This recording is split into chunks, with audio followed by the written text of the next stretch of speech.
They say every family has secrets, but mine used theirs like weapons. I'm Eliza Ward, 32 years old, and last month, I realized blood doesn't always mean loyalty. It happened at what was supposed to be a simple family dinner, a night I thought might heal old wounds. Instead, it ended with my sister's hand across my face, my parents frozen in silence, and me standing outside my own house, shivering under a streetlight like an orphan no one claimed. Her words still slice through me, "Get out of my house." But it wasn't hers. It was the home my grandparents left me, the only thing I'd ever been given without a fight. That night, something broke. And a week later, when a package landed on their doorstep, I ignored the 45 missed calls from my mother. I only texted 3 words, "Get out now." Before I take you deeper, I want to know something. What time are you listening to this, and what city are you in? Because my story, I needed to reach further than their lies ever did. A week before the explosion, I had invited them to my small apartment in Seattle. I spent hours cooking lasagna from my grandmother's recipe, filling the air with garlic and tomatoes, praying we could feel like a family again. My sister, Celeste, arrived late with my parents in tow, her smirk already tugging at the corners of her mouth as she scanned my place like it was beneath her. My mother, Margaret, muttered about traffic while handing me a store-bought pie. My father, Gerald, barely said hello before asking where the beer was. I swallowed it down, forced a smile, and told myself I could survive one dinner, but every word they spoke chipped away at me. When I mentioned my new coding project, Margaret waved it off and begged for Celeste to tell everyone about her latest failed startup. My father leaned in, nodding like she was the second coming.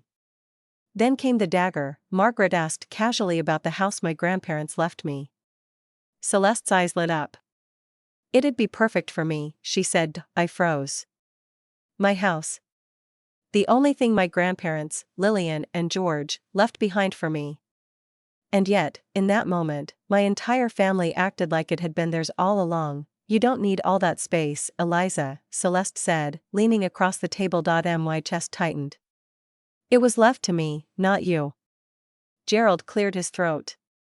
"It's a family home. Maybe you should share." Margaret chimed in, "Your sister's struggling." "You're doing fine." That word again, fine. They'd used it to dismiss me my whole life. I wasn't fine. I was furious.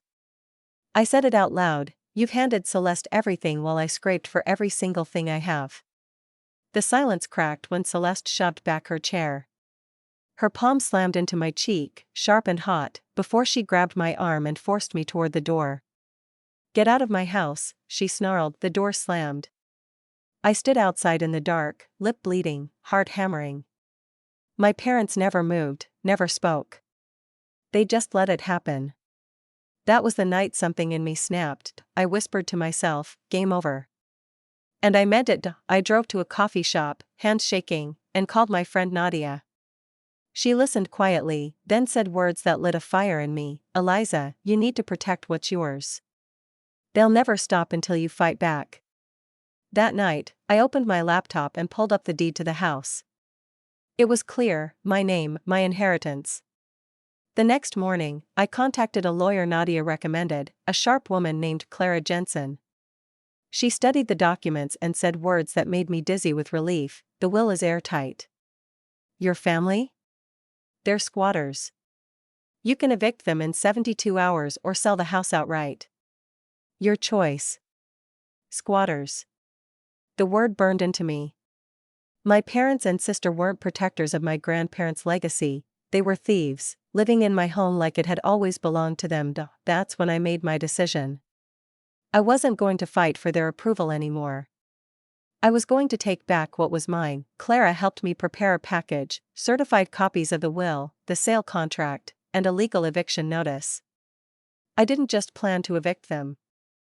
I sold the house to a young family who fell in love with the garden my grandparents had planted decades ago. When Celeste ripped open that package and saw the truth, I knew her smug grin would vanish. Margaret would panic. Gerald would go quiet.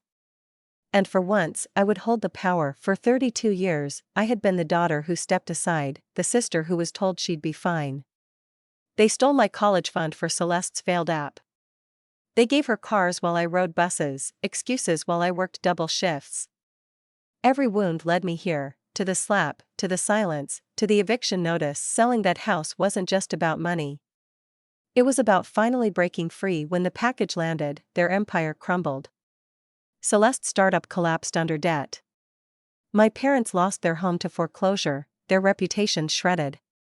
For once, their choices caught up with them and me. I used that money to build my own dream, an education app for kids, teaching them to code, planting seeds the way my grandparents once planted roses. The last time I drove past the old house, the new family's children were riding bikes in the yard, roses blooming brighter than ever. I didn't stop. I didn't need to, because that house is no longer where my story lives. IAM.so. Tell me, have you ever been forced to choose between family loyalty and self-respect? What would you have done if it were you?